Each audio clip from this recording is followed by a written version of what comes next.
want to share with you a theory regarding the ways that we have ended up here in this modern world of conveniences that's keeping us apart and making us sick, and specifically and exactly how we work our way out of this quagmire that we're in of confusion and miscues and mistakes and misguided and ill-informed information and things that we know to be bullshit, frankly, but that we've been told so many times that we can't see anything other than those words anymore, and they are just words. The thing is that human beings are not stupid, and left to our own devices, we're perfectly capable of managing whatever we need to manage to make our world work, to make our life work, to make our relationships work. But we haven't been left to our own devices. We've been systematically and over a long period of time, we have been penned,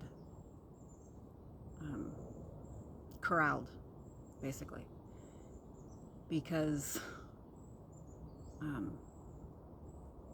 we're quieter that way, because we're easier to manage that way. So we've become a permanent underclass. And from the first time I heard that expression, it made me hot with rage. And since then, I've applied myself to learning what that even means, how anybody could think that they could say such a thing, and that it is in fact true, and how we can rise up, because people are amazing left to their own devices. People are creative and fascinating and hilarious and warm and generous and dynamic and visionary. And we've been silenced too long. So our public school system, well, all of our systems are old and decrepit. Our public school system turns us into either rebels, criminals, outcasts, or puppets. Basically, it isn't a machine that produces human beings. It's a machine that produces automatons, and what kind of automaton you are just depends upon your nature going in, but you are going to be some cog in the machine. And what's happened now, in my opinion, is that the social lubricant is dried up, and we're just jamming up, and well, that's all fine and dandy, but the thing is that we are blaming each other, we're hating each other, we're hurting each other, and it's not working, obviously. There's no way that it was ever going to work, but we're like a bunch of panicked sheep, we're biting each other, and we are enabling our oppressors, really, is what we are doing. There's no other way around it. We're weakening ourselves through our low, negative, hateful emotions. They're weakening our bodies. They're making us sick. They're obviously destroying our relationships. And what we need is we need each other. It's the only way that we get out of this, is if we start working together like we are made to do. And we can do that very easily if we just decide that that's what we're going to do. If we decide enough is a fucking enough. We are not going to be controlled. We're not going to be owned. We're not going to be shamed. And we are not going to accept the label of permanent underclass.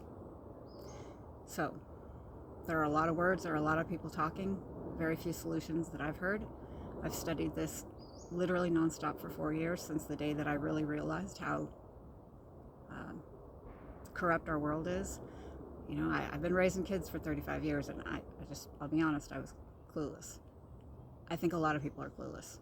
I think we get steeped in our misery, we get steeped in our worries, we get caught up in our lives, and we don't know what we're doing, much less what anybody else is doing. And yet everybody's mad at us for not caring about their suffering. Well, you don't care about anybody else's suffering when you're suffering. That's just all there is to it. I don't know where we got the idea that happens. So This is the solution. We need to shut up. We need to stop whining. We need to stop blaming. We need to stop talking altogether. We need to learn about the way shit works, the way the world works, the way human beings work, the way our bodies work. We know more about our phones than we do our bodies. And we're a system. We're part of a system. And we don't get to just opt out. We just don't. There are laws that govern life. We're part of that life, that system of life. So we are either going to be working in opposition of that, and we're going to get chewed up, and our life is going to have been stolen basically from the ages because we didn't do what we were supposed to with it, which is that all you're supposed to do is just become who you are and express yourself in the most generous and beautiful way that you can. That's all you're supposed to do. And nobody can stop you from doing that. And in fact, if you're doing that, no force on this earth can stop you. I know that for sure. It doesn't matter where you are now. You can start now. Within 6 months, you'll know who you are and you'll know what you have to offer. And no one will stop you. No one can stop you. That's redemption. The path to redemption is to stop thinking about ourselves, stop talking about ourselves, to stop looking outward. And because everything is about the opposites and about the ironies and the juxtaposition.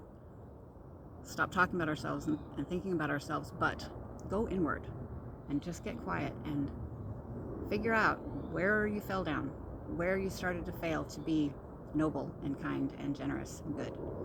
Because when we are not those things, we know it on some level. When we eat bullshit and say that it's tasty, we hate ourselves. And we're doing a lot of that. We've got to stop doing that. We've got to rediscover honor and integrity.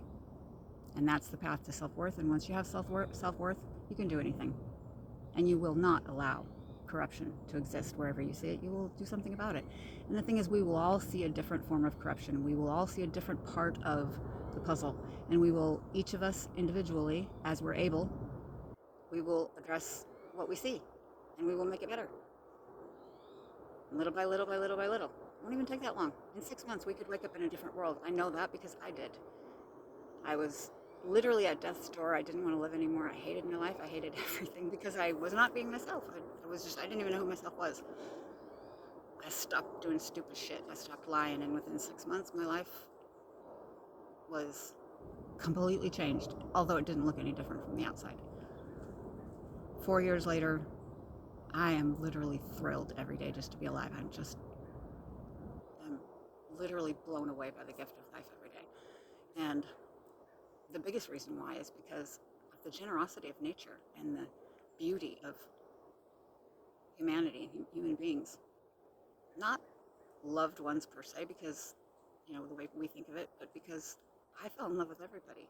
I fell in love with myself, and when I fell in love with myself, I realized that, everything that's alive, we all came from the same cell. We all exploded together, and it's hard to explain. It's kind of woo-woo when you try to talk about it, but it's true. Once you clear the chaos in your mind and you see yourself as a worthy being and you see yourself as capable, you stop fearing and doubting, and you stop putting distance and shrinking and hiding, and then you open yourself up and you turn your face to the sun. I think it's Emerson who said that. You become open, and then you see everyone you meet as a friend, and then you stop missing the people that you think you've lost, and they come back to you. And a little, every day it gets a little more blissful just to be alive. And I can't imagine a world where the majority felt the way that I feel as anything other than heaven on earth. And our musicians have been telling us this, and so listen to some music. And I like Tracy Chapman, but there's a lot of them, but heaven's here on earth. Promise.